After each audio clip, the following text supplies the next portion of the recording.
This channel does not promote any violent, harmful, or illegal activities. All content provided by this channel is meant for an educational purpose only. শুধুই লেনদেন নয়, সাধারণ মানুষের savings অ্যাকাউন্টের উপরেও নজর রাখছে আয়কর বিভাগ। এমনটাই বলছেন এক চার্টার্ড অ্যাকাউন্টেন্ট। শুধুই দাবি নয়, এমন প্রমাণও মিলেছে। আপনি যদি আপনার ব্যাংক অ্যাকাউন্টে 10 লক্ষ টাকার বেশি নগদ জমা রাখেন, তাহলেই আপনার বাড়িতে পৌঁছে যেতে পারে আয়কর নোটিশ।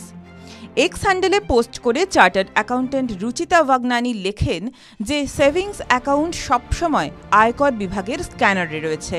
হঠাৎ অ্যাকাউন্টে 10 লক্ষ টাকা বা তার বেশি অর্থ জমা করলে স্টেটমেন্ট অফ ফিনান্সিয়াল ট্রানজাকশনের অধীনে নোটিশ আসতে পারে।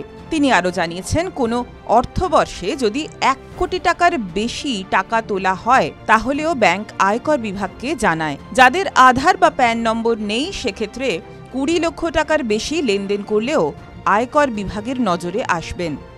বারবার টাকা তুললেও হতে পারে ভেরিফিকেশন।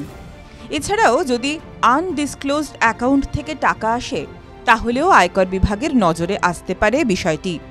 সেই কারণেই আয়করদাতাদের সতর্ক থাকতে বলা হয়েছে এবং বার্ষিক ইনফরমেশন স্টেটমেন্টের মাধ্যমে ট্রানজাকশন বা লেনদেন ট্র্যাক রাখতে হবে। যদি ইন্টারেস্ট ক্রেডিট ম্যাচ না হয়, তাহলে আয়কর নোটিশ আসতে পারে। যাদের একাধিক অ্যাকাউন্ট রয়েছে, তাদের আইটিআর ফাইল করা উচিত। সম্প্রতি দিল্লির ইনকাম ট্যাক্স অ্যাপেলেট ট্রাইব্যুনাল 6 বছর আগের একটি মামলা খারিজ করে দিয়েছে। ওই মামলায় এটাই ছিল যে এক ব্যক্তি তার অ্যাকাউন্টে বড় অঙ্কের টাকা জমা করতেই আয়কর বিভাগের নজরে আসেন। এরপরই শুরু হয় লড়াই। কুমার নামে ওই ব্যক্তি তার অ্যাকাউন্টে 8,68,000 টাকা জমা রেখেছিলেন।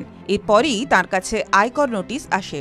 তিনি ভেবেছিলেন এটা হয়তো সাধারণ স্ক্রুটিনি, কোথা থেকে টাকা এসেছে তা জানতেই হয়তো নোটিশ এসেছে।